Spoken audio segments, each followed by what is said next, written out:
یہ ایک اسپانسرڈ کہانی ہے اور اس کے لیے ہم ادبی دنیا کے سامعین کی طرف سے اپنے اسپانسر کا شکریہ ادا کرتے ہیں۔ اگر آپ بھی ادبی دنیا کے کاموں کو پسند کرتے ہیں اور ہماری مدد کرنا چاہتے ہیں تو نیچے دی ہوئی اکاؤنٹ ڈیٹیلز کے ذریعے کر سکتے ہیں۔ شکریہ۔ کالی بلی، ایڈگر ایلن پو۔ ترجمہ ابن انشا۔ میں جو روداد اس کاغذ پر قلم بند کرنے والا ہوں اس میں ہلچند کسی قسم کی پیچیدگی نہیں ہے، پھر بھی وہ آپ کو دیوانے کی بڑھ معلوم ہوگی۔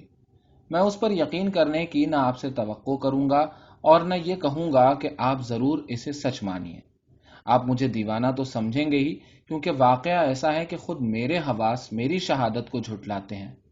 تاہم میں یہ بتا دوں کہ میں پاگل ہرگز نہیں ہوں، اور یہ بھی یقینی بات ہے کہ میں خواب نہیں دیکھ رہا، لیکن کل مجھے مرنا ہے، اس لیے آج میں اپنی روح پر سے یہ بوجھ اتار پھینکنا چاہتا ہوں۔ میرا اولین مقصد اس وقت یہ ہے کہ واقعات کو راست بے کم و کاست آپ کے سامنے رکھ دوں، لیکن یہ واقعات سیدھے سادے ہونے کے باوجود میرے حق میں بے پناہ درشت اور عذاب کا سامان ثابت ہوئے ہیں، اور انہوں نے مجھے تباہ کر کے رکھ دیا ہے۔ پھر بھی میں ان کی تفصیل میں نہ جاؤں گا۔ میرے لیے یہ واقعات محض دہشت خیز ہیں، لیکن بہت سے لوگوں کو وہ خوفناک کم معلوم ہوں گے اور مضحکہ خیز زیادہ۔ ہو سکتا ہے آئندہ چل کر کوئی شخص میری داستان کو وہم کی کرشمہ کاریوں کے بجائے معمولی واقعات قرار دے دے۔ ایسا شخص جس کی طبیعت میں میری نسبت زیادہ سکون ہو، اعتدال ہو، اور جو مجھ سا جذباتی نہ ہو، وہ شخص ان حالات میں جن کو بیان کرتے ہوئے بھی میرا دل کانپتا ہے، قدرتی اسباب و نتائج کی باقاعدہ کڑیاں دریافت کر لے گا۔ میں بچپن ہی سے بہت شرمیلا اور نیک مزاج مشہور تھا۔ میرا دل اتنا نرم واقع ہوا تھا کہ میرے ساتھی میرا مذاق اڑاتے تھے۔ میں جانوروں سے خاص انس رکھتا تھا، اس لیے میرے والدین نے میرے لیے مختلف قسم کے بہت سے پالتو جانور فراہم کر دیے تھے۔ میرا زیادہ تر وقت انہی کے ساتھ گزرتا تھا، اور ان کو کھلانا، پلانا اور پیار کرنا میرا محبوب مشغلہ تھا۔ میرا یہ شوق عمر کے ساتھ ساتھ بڑھتا گیا، اور بڑا ہونے پر بھی میری تفریح و دلچسپی کا ایک اہم موجب یہی رہا۔ جن لوگوں کو کبھی کسی وفادار اور سمجھدار کتے کو پالنے کا اتفاق ہوا ہے، انہیں یہ بتانے کی ضرورت نہیں کہ اس سے جو مزہ حاصل ہوتا ہے وہ کس قسم کا ہوتا ہے اور کتنا گہرا۔ حیوان کی محبت نہایت پرخلوص ہوتی ہے اور خود غرضی کے شائبے سے بالا تر۔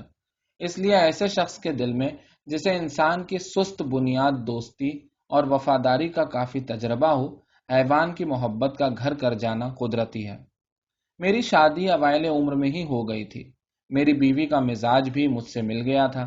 وہ یہ دیکھ کر کہ مجھے پالتو جانوروں سے اس قدر محبت ہے، اچھے اچھے جانور میرے لیے فراہم کرتی رہتی تھی۔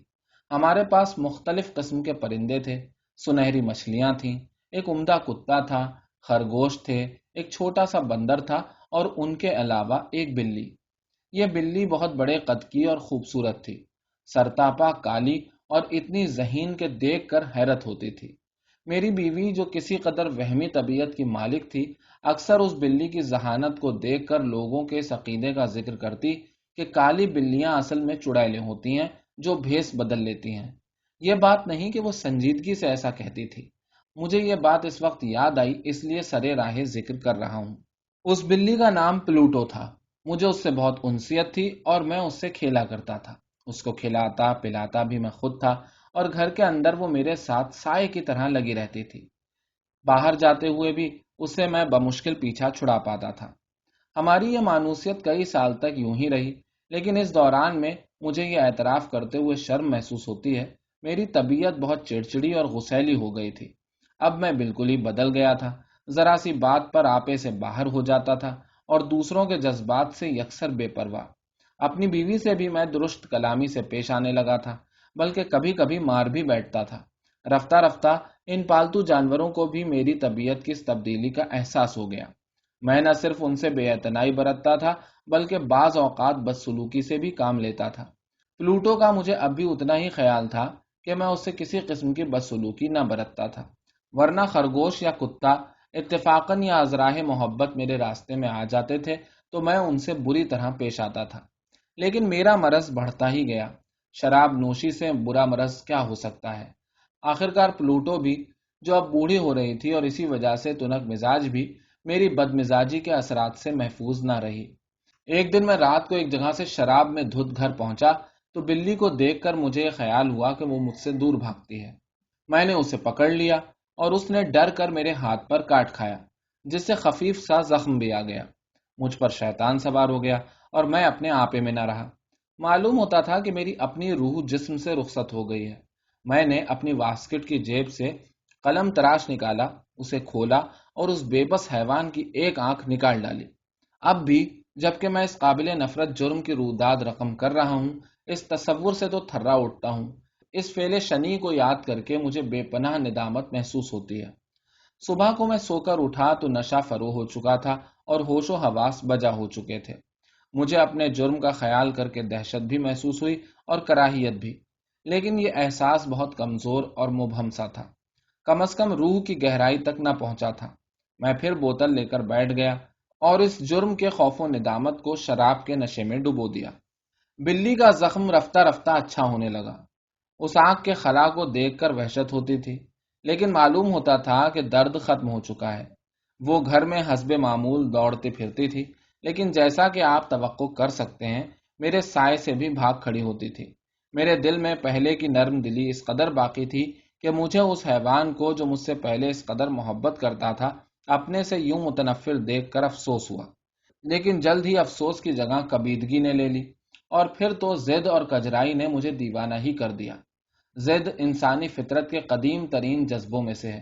اسے ان بنیادی خصوصیت سے الگ نہیں کیا جا سکتا جن پر انسان کا کردار تعمیر ہوا ہے۔ ہم میں سے کون ہے جس سے ایک بار نہیں 100 بار کوئی ایسا مکروہ یا احمقانہ فعل سرزد نہیں ہوا جس کی وجہ محض یہ احساس ہو کہ یہ نہیں کرنا چاہیے۔ سب کچھ سوچتے سمجھتے ہوئے بھی ان ممنوعات کی خلاف ورزی کرنا جن کو قانون کا درجہ حاصل ہے ہمارے فطری رجحانات میں شامل ہے۔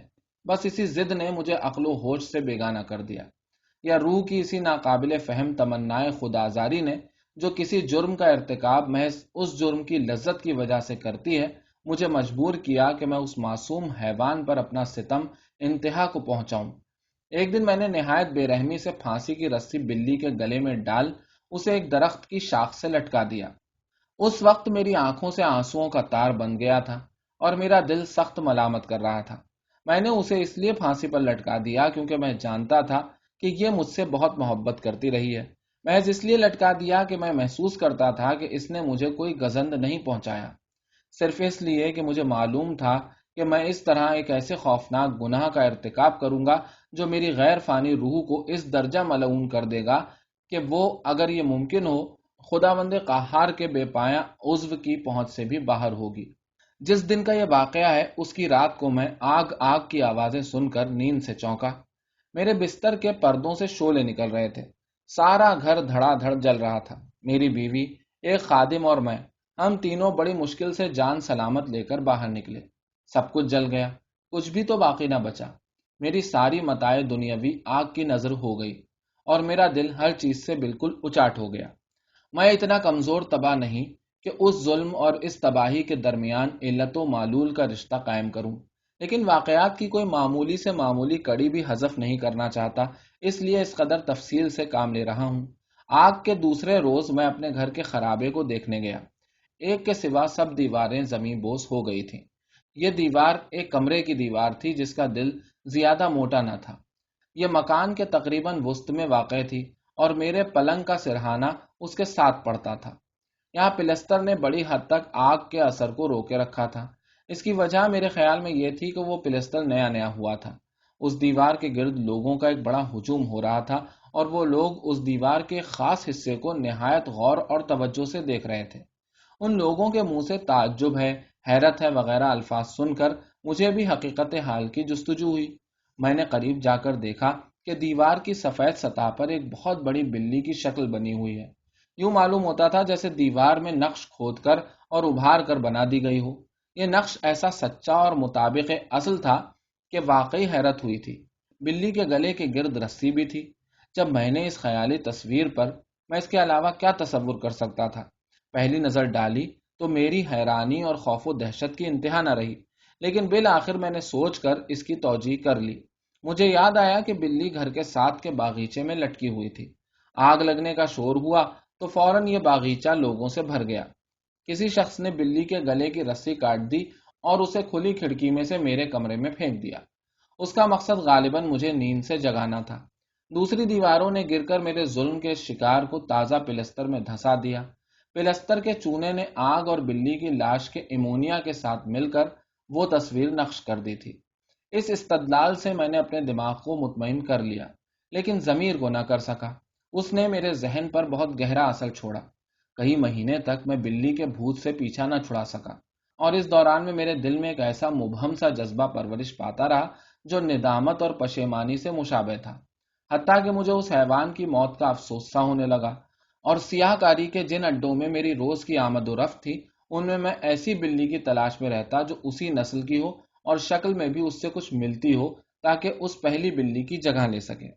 ایک رات میں ایک انتہائی بدنام شراب خانے میں نشے میں نیم مست بیٹھا تھا کہ میری نظر یکایک ایک سیاہ فام چیز پر پڑی جو شراب کے ایک بہت بڑے پیپے کے اوپر بیٹھی تھی۔ میں اس پیپے پر کئی منٹ سے نظریں جمائے بیٹھا تھا۔ مجھے اس بات پر بڑی حیرت ہوئی کہ قبل ازاں میں نے اس چیز کو وہاں نہ دیکھا تھا۔ میں اس کے قریب پہنچا اور اس پر ہاتھ پھیرا۔ یہ ایک کالی بلی تھی، بہت بڑی، اتنی بڑی جتنی پلوٹو تھی۔ یوں بھی وہ اس سے ہر طرح مشابہ تھی۔ ہاں، ایک فرق تھا، پلوٹو کے جسم کے کسی حصے پر کوئی سفید بال نہ تھا، لیکن اس بلی کی کھال پر ایک بڑا سا سفید داغ تھا۔ بے معنی سا یہ داغ قریب قریب اس کی ساری چھاتی پر پھیلا ہوا تھا۔ میرے تھپکی دینے پر وہ بلی اٹھ کھڑی ہوئی اور زور سے خر خر کرتی ہوئی میرے ہاتھ کے ساتھ اپنا جسم گھسنے لگی۔ وہ میرے لاڈ پیار سے خوش معلوم ہوتی تھی۔ مجھے بھی تو بس اس قسم کے جانور کی تلاش تھی۔ میں نے شراب خانے کے مالک سے کہا کہ میں اسے خریدنا چاہتا ہوں، لیکن اس شخص نے کہا کہ یہ میری بلی نہیں ہے، مجھے اس کے متعلق کچھ معلوم نہیں، بلکہ میں نے اسے اس سے قبل دیکھا بھی نہیں۔ میں اس سے پیار کرتا رہا، اور جب گھر واپس لانے کے لیے اٹھا تو وہ بھی ساتھ چلنے کو تیار ہو گئی۔ میں نے بھی اس میں مذائقہ نہ سمجھا، بلکہ راستے میں کبھی کبھی جھک کے اس کی پیٹھ کو تھپک دیتا تھا۔ گھر پہنچ کر یہ فوراً ہل گئی، اور میری بیوی تو اسے بہت چاہنے لگی، البتہ مجھے جلد ہی اس سے کچھ نفرت سی پیدا ہونے لگی۔ یہ بات میری توقع کے برعکس تھی۔ مجھے وجہ نہیں معلوم، لیکن ہوا یہ کہ اس کے لاڈ پیار پر میرا مزاج خوش ہونے کے بجائے بیزار اور برہم ہو جاتا تھا۔ رفتہ رفتہ یہ بیزاری اور برہمی نفرت کی تلخی میں بدل گئی۔ اب میں اس بلی سے دور دور رہنے لگا۔ مجھے پہلے اپنے ظالمانہ فعل کو یاد کر کے ندامت کا جو احساس ہوتا تھا، اس کی وجہ سے میں اس پر ہاتھ نہ اٹھاتا تھا۔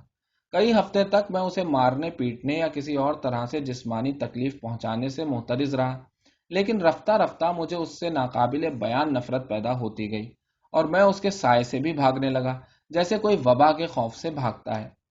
اس حیوان سے میری نفرت کی ایک وجہ بلا شبہ یہ تھی کہ جس رات میں اسے گھر لایا، اس سے اگلی ہی صبح دیکھا کہ اس کی بھی ایک آنکھ پلوٹو کی طرح غائب تھی۔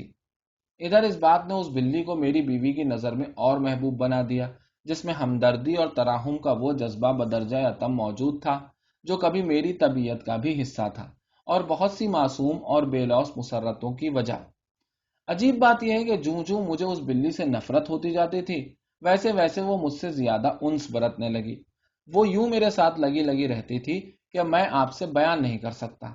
اگر میں کہیں بیٹھتا تھا تو وہ کرسی کے نیچے سمٹ کے بیٹھ جاتی تھی، یا اچھل کر میرے گھٹنوں پر آ لگتی تھی، اور گھٹنا اس طرح چوسنے لگتی کہ طبیعت کو کراہیت محسوس ہوتی۔ اگر میں اٹھ کے کہیں جاتا تو میرے قدموں سے لپٹ جاتی، حتیٰ کہ میں گرتے گرتے بچتا، یا پھر اپنے لمبے اور تیکھے ناخن میرے کپڑوں میں گاڑتی ہوئی وہ میرے سینے پر آ چڑھتی تھی۔ ایسے موقعوں پر اگرچہ میرا جی تو یہی چاہتا تھا کہ ایک گھونسے میں اس کی جان نکال دوں، لیکن پھر ہاتھ روک لیتا تھا۔ اس کی کچھ وجہ تو یہ تھی کہ مجھے وہ پہلا جرم یاد آ جاتا تھا، لیکن اصل سبب کچھ اور تھا۔ مجھے فوراً اس کا اعتراف کر لینا چاہیے، میں اس حیوان سے بے حد خائف تھا۔ یہ خوف کسی مادی یا جسمانی بدی کا خوف نہ تھا، پھر بھی میں یہ نہیں بتا سکتا کہ اس کے علاوہ کیا تھا۔ مجھے یہ اعتراف کرتے ہوئے شرم محسوس ہوتی ہے، ہاں، اس پھانسی کی کوٹری میں بھی، کہ اس حیوان کو دیکھ کر جو دہشت مجھ پر طاری ہوتی تھی وہ ایک نہایت معمولی وہم نے بڑھا دی تھی۔ میری بیوی نے کئی بار مجھے اس بات کی طرف توجہ دلائی تھی کہ بلی کی چھاتی کے سفید داغ کی شکل عجیب سی ہے۔ اس بلی اور اس بلی کے درمیان جس کی جان میں لے چکا تھا، بس اسی داغ کا فرق تھا، اور قارئین کو یاد ہوگا کہ یہ داغ اگرچہ کافی بڑا تھا، لیکن پہلے اس کی کوئی متعین شکل نہیں تھی۔ لیکن رفتہ رفتہ یوں آہستہ آہستہ کہ میری عقل اسے ماننے کو تیار نہ ہوتی تھی، اس داغ کے خطوط واضح ہوتے گئے اور ایک ایسی چیز کا روپ انہوں نے دھارا یا جس کا نام لیتے ہوئے بھی میں خوف سے کانپ جاتا ہوں، اسے دیکھ کر ایسا خوف و استقراہ میرے دل میں پیدا ہوتا تھا کہ اگر مجھ میں ہمت ہوتی تو میں اسی وجہ سے اس ملعون جانور کا کام تمام کر دیتا۔ اب یہ داغ ایک بھیانک چیز پھانسی کی شکل اختیار کر گیا تھا۔ پھانسی جو دہشت اور جرم، کرب اور موت کا المناک اور خوفناک نشان ہے، میری بدبختی اس انتہا کو پہنچ گئی تھی کہ کوئی انسان کبھی کاہے کو اتنا لاچار ہوا ہوگا۔ میں وہ انسان ہو کر بھی جس کے لیے کہا گیا ہے کہ وہ خالق حقیقی کے نمونے پر ڈھالا گیا تھا، ایک وحشی حیوان کے ہاتھوں ایسا زچ ہو گیا تھا کہ دن کو چین نصیب تھا نہ رات کو آرام۔ دن کو تو یہ بدبخت بلی ایک لمحے کے لیے مجھ سے جدا نہ ہوتی تھی، اور رات کو میں ناقابل بیان خوف و دہشت کے مارے بار بار چونک اٹھتا تھا اور اٹھتے پر اس ملعون چیز کا گرم سانس اپنے چہرے پر اور اس کا پہاڑ سا بوجھ اپنے دل پر محسوس کرتا۔ یہ ایک ایسا کابوس تھا جو 24 گھنٹے میری چھاتی پر سوار رہتا تھا۔ ان اذیتوں کے بوجھ تلے میری فطرت کی رہی صحیح نیکی بھی کچلی گئی، اور اب میں تھا یا میرے منحوس اور دہشت ناک خیالات، میرے مزاج کی سنک اب ساری دنیا اور ساری انسانیت کی نفرت میں بدل گئی، اور بات بات پر غصے سے یکایک پاگل ہو جاتا تھا۔ یہ غصہ میں عموماً اپنی بیوی پر اتارتا تھا، لیکن وہ خدا کی بندی کبھی زبان سے اف نہ کرتی تھی۔ مفلسی سے مجبور ہو کر ہم ایک بوسیدہ مکان کرائے پر لے کر رہنے لگے تھے۔ ایک دن میری بیوی گھر کے کسی کام سے میرے ساتھ عمارت کے تہخانے میں گئی۔ تہخانے میں داخل ہونے کی سیڑھیاں چوڑی کم تھیں اور گہری زیادہ۔ میں ان سے اترنے لگا تو بلی بھی بھاگ کے آ گئی اور میں اس سے الجھ کر زمین پر سر کے بل گرتے گرتے بچا۔ مجھے طیش آ گیا اور کسی بات کی سدھ بدھ نہ رہی۔ میں اپنا وہ بچکانہ خوف بھول گیا جس کے باعث میں نے اب تک ہاتھ نہ اٹھایا تھا۔ اب ایک کلہاڑا اٹھا کر اس حیوان پر میں نے وار کر دیا۔ اگر وہ وار اس پر پڑ جاتا تو یقیناً وہ بلی وہیں ڈھیر ہو جاتی، لیکن میری بیوی نے میرا ہاتھ پکڑ کر اسے روک لیا۔ اس کی مداخلت نے میرے غصے کی جلتی آگ پر تیل کا کام کیا، اور میں نے اپنا ہاتھ چھڑا کر کلہاڑا اس کے سر پر دے مارا۔ وہ اس کے بھیجے میں گھس گیا، اس کے منہ سے آہ تک نہ نکلی اور وہ وہیں گر کر ٹھنڈی ہو گئی۔ یہ خوفناک خون کرنے کے بعد مجھے لاش کو چھپانے کی فکر ہوئی۔ میں ہمسایوں کے خوف سے نہ دن میں اسے گھر سے باہر لے جا سکتا تھا نہ رات کو۔ میرے ذہن میں لاش کو ٹھکانے لگانے کی کئی تجویزیں آتی۔ پہلے تو یہ خیال آیا کہ اسے قیمہ قیمہ کر کے آگ میں جلا دوں، پھر یہ سوچا کہ تہہ خانے کے فرش میں قبر کھود کر اسے دبا دوں، پھر اسے احاطے کے کنویں میں ڈال دینے کی سوچنے لگا۔ کبھی خیال آتا کہ اسے مال کی طرح کسی صندوق میں بند کر دوں اور قلی بلوا کر باہر بھجوا دوں۔ آخر مجھے ایک ایسی تجویز سوجھ گئی جو ان سب منصوبوں سے بہتر تھی۔ میں نے اسے تہہ خانے کی دیوار میں دفن کر دینے کا فیصلہ کیا۔ قرون وسطیٰ کے راہب اپنے مطوبین کا یہی حشر کیا کرتے تھے۔ اس کام کے لیے وہ تہہ خانہ بہت موزوں تھا۔ اس کی دیواروں کی چنائی ڈھیلی ڈھالی تھی اور ان پر موٹا سا پلستر ہو رہا تھا۔ اس پلستر کو ہوئے بہت دن نہ ہوئے تھے اور تہہ خانے کی نمی کی وجہ سے وہ سوکھ کر سخت نہ ہوا تھا۔ اس کے علاوہ ایک مصنوعی چمنی یا انگیٹھی کی وجہ سے ایک دیوار میں ایک ابھار سا نکلا ہوا تھا۔ اسے اینٹوں اور گارے سے باقی دیوار کے برابر کر دیا گیا تھا۔ مجھے معلوم تھا کہ میں بڑی آسانی سے یہاں سے اینٹیں ہٹا سکتا ہوں اور لاش کو اس میں بند کر کے پہلے کی طرح انہیں چن سکتا ہوں۔ کسی کو بھی کسی قسم کا شک پیدا نہ ہوگا۔ میرا یہ قیاس غلط نہ تھا۔ میں نے بآسانی وہ اینٹیں اکھیڑ ڈالی اور اندرونی دیوار کے ساتھ لاش کو ٹکا کر اوپر سے پہلے کی طرح تیغا کر دیا۔ میں نے گارا چونا فراہم کر کے اس طرح کا پلستر بنا لیا جسے پہلے پلستر سے کسی طرح الگ نہ کیا جا سکتا تھا۔ اسے میں نے نہایت احتیاط سے نئی دیوار کو پوت دیا۔ یہ کام ختم کر کے میں مطمئن ہو گیا۔ قطعاً معلوم نہ ہوتا تھا کہ دیوار کو کسی نے چھیڑا بھی ہے۔ فرش پر سے میں نے کنکر مٹی ہٹا دی اور صفائی کر کے احساس کامرانی سے گرد و پیش نظر ڈالی اور اپنے دل سے کہا، آخر میری محنت اکارت نہیں گئی۔ اب میں نے اس حیوان کو تلاش کیا جو ساری خرابی کی جڑ تھا۔ اب میں نے ارادہ کر لیا تھا کہ اسے بھی زندہ نہ چھوڑوں گا۔ اگر وہ مجھے اس وقت مل جاتی تو یہی ہوتا، لیکن معلوم ہوتا تھا کہ وہ عیار بلی خائف ہو کر کہیں بھاگ گئی ہے تاکہ کہیں وہ بھی میرے غصے کا شکار نہ ہو جائے۔ اس ملعون جانور کو غائب دیکھ کر میرے دل کو جس قدر خوشی اور اطمینان ہوا اسے میں بیان نہیں کر سکتا۔ رات کو بھی وہ کہیں نظر نہ آئی، اور اس بلی کے گھر میں آنے کے بعد سے وہ پہلی رات تھی جب میں آرام کی گہری نیند سویا۔ ہاں واقعی سویا، حالانکہ میری روح پر قتل کا اتنا بڑا بوجھ تھا۔ دوسرا دن گزرا اور تیسرا بھی گزر گیا۔ اس بلی کی شکل دکھائی نہ دی جس نے مجھے اتنی اذیت دی تھی۔ اب پھر میں آزادی کی سانس لے سکتا تھا۔ وہ ملعون جانور ڈر کر ہمیشہ کے لیے اس گھر سے بھاگ گیا تھا۔ اب وہ میری نظروں سے دور تھا۔ میری خوشی کی انتہا نہ تھی۔ اپنے گناہ کا احساس بھی میرے دل میں کوئی خلش پیدا نہ کرتا تھا۔ تھوڑی بہت پوچھ گچھ ہوئی تھی، لیکن میرے پاس سب سوالوں کے جواب تیار تھے۔ ایک بار تلاشی بھی ہوئی، لیکن وہاں کسی کو کیا مل سکتا تھا؟ میں نے اپنے دل میں سوچا کہ اب میں سکون کی زندگی بسر کروں گا۔ قتل کے چوتھے روز پولیس کا ایک دستہ بالکل غیر متوقع طور پر پھر گھر میں آیا اور عمارت کے کونے کی پھر تلاشی لینی شروع کی۔ پھر بھی میں نے کوئی پریشانی محسوس نہیں کی، کیونکہ میں جانتا تھا کہ لاش میں نے ایسی جگہ چھپائی ہے کہ کسی کو خبر نہیں ہو سکتی۔ پولیس والوں نے مجھے ساتھ رہ کر تلاشی کرانے کو کہا۔ انہوں نے ہر کونے کھدرے کو خوب اچھی طرح دیکھا۔ آخر تیسری یا چوتھی بار پھر تہہ خانے میں اترے۔ مجھے ذرا بھی تشویش نہ ہوئی۔ میرا دل اس طرح سکون سے دھڑک رہا تھا جیسے کچھ ہوا ہی نہ ہو، جیسے کوئی معصومیت کی بے فکر نیند سوتا ہے۔ میں ہاتھ چھاتی پر باندھے تہہ خانے میں ادھر سے ادھر ٹہلتا رہا۔ پولیس والوں کا کلی اطمینان ہو گیا اور انہوں نے رخصت ہونے کی تیاری کی۔ میرے دل میں مسرت کا جوش ایسا تھا کہ میں ضبط نہ کر پایا۔ میں اپنے احساس فتح مندی کے تحت کچھ نہ کچھ کہنا چاہتا تھا، چاہے وہ ایک لفظ ہی کیوں نہ ہو۔ اس طرح میں اپنی بے گناہی کے متعلق ان کے یقین کو اور پکا کر دینا چاہتا تھا۔ جب وہ لوگ سیڑھیاں چڑھ کے اوپر جانے لگے تو میں نے ان سے مخاطب ہو کر کہا، حضرات، بڑی خوشی کی بات ہے کہ میں نے آپ کے شبہات کا ازالہ کر دیا ہے، اور ہاں دیکھیے، یہ عمارت بہت عمدہ بنی ہوئی ہے۔ کچھ نہ کچھ کہنے کی بے قراری میں خود نہ جانتا تھا کہ کیا کہے جا رہا ہوں۔ میں کہتا ہوں نہایت ہی عمدہ ہے، اس کی تعمیر اور دیواریں کتنی ٹھوس ہیں۔ یہ کہتے ہوئے شیخی میں آ کر میں نے دیوار کے عین اس مقام پر چھڑی سے زور کا ایک ٹہوکا دیا جس کے پیچھے میری بیوی کی لاش دفن تھی۔ لیکن خدا مجھے شیطان کے شر سے پناہ میں رکھے، ابھی اس ٹہوکے کی آواز فضا میں گم نہ ہوئی تھی کہ اس دیواری مقبرے میں سے ایک آواز آئی۔ یہ ایک چیخ کی سی آواز تھی، اول اول مدھم اور شکستہ، جیسے کسی بچے کی سبکیاں لینے کی آواز ہو۔ اس کے بعد تیزی سے یہ ایک طویل، بلند اور مسلسل چلاہٹ میں بدل گئی۔ یہ ایک غیر معمولی اور غیر انسانی قسم کی چیخ تھی، جیسے کوئی بین کر رہا ہو۔ اس چیخ سے دہشت بھی نمایاں تھی اور جیت کا احساس بھی۔ ایسی آواز دوزخ ہی سے بلند ہو سکتی ہے، جبکہ راندگان جہنم کی کرب آمیز کراہوں کے ساتھ عذاب دینے والے بھوتوں کے تضحیکی نعرے بھی شامل ہو جائیں۔ میری اس وقت کی وحشت محتاج بیان نہیں۔ میں چکرا کر سامنے کی دیوار کے ساتھ جا گرا۔ ایک لمحے کے لیے پولیس کے آدمی دہشت اور خوف سے سن ہو کر سیڑھیوں پر کھڑے کے کھڑے رہ گئے، لیکن اگلے ہی لمحے کوئی 1 درجن مضبوط بازو اس دیوار پر پل پڑے اور وہ دھڑام سے نیچے آ رہی۔